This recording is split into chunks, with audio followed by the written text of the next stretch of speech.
Titanic, an immersive voyage on display in Denver right now. This exhibit falling in line with the 40th anniversary of the Titanic wreck discovery. Not when it wrecked, but the discovery.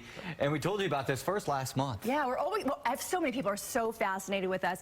Joining us now, one of the main people behind this project, John Zoller. He's the executive producer of the exhibition hub. Thank you so much for being here. Thanks, Janelle. Thanks, Drew. Great to be here talking about Titanic and Immersive Voyage. Fun, yeah.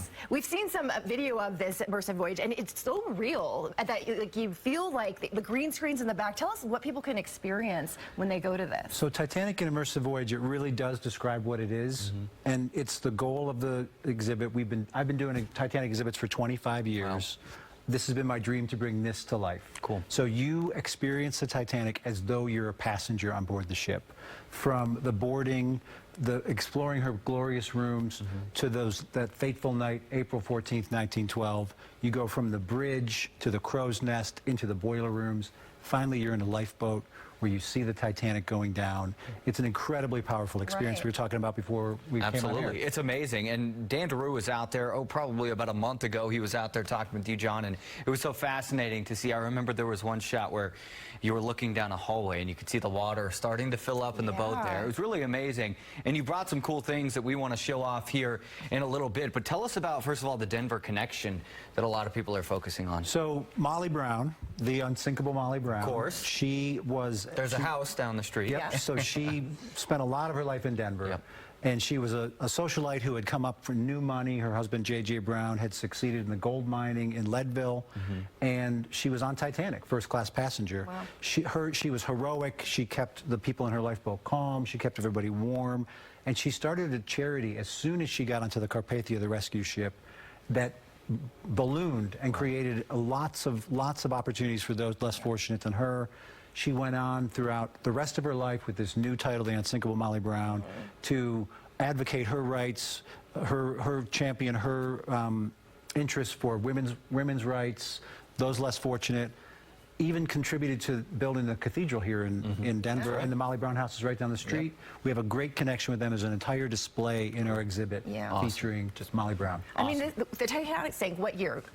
1912. 1912. So, I mean, after all of this time, people, even young people, as you see here, people have... So amazing. Tell us what these are. So these are all cards that people fill out at the end. So this is a low-tech way to experience a high-tech experience. This is right at the end of the exhibit.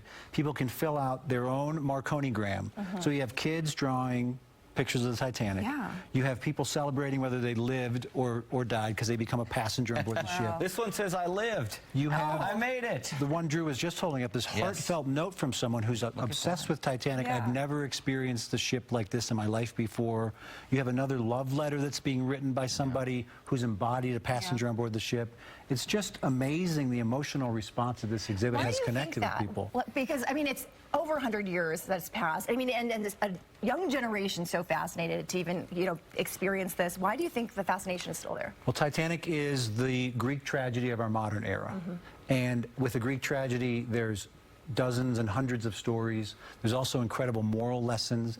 And no matter how deep you go, it's like peeling back an onion. There's always another connection, and there's always a connection to you. And with Titanic, you have every single walk of life on board a ship in the middle of the ocean, all encountering this one terrible fate that, with thousands of different responses to it, we're all passengers on the Titanic. There's so much fascination with the Titanic. We're running out of time. There's so much other cool stuff you brought. I mean, we're talking literal deck wood there. Wood from the deck of the ship. But I guess you're just going to have to go see it for yourself. To be able to touch this. Tell everyone where they can go to see it. We're at 3900 Elati Street. It's where Van Gogh was and Bubble Planet was. Expo-Titanic is the best place to get tickets.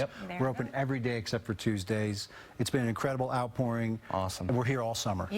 That's exciting. I mean, my daughter is 7 years old, and she is so fascinated with this. I'm like, this is definitely an experience. I know, she's coming. Bring the family. Will be there, absolutely. Hey, thanks for coming in. Thank you so much. Awesome exhibit. Go check it out. All the information was on your screen.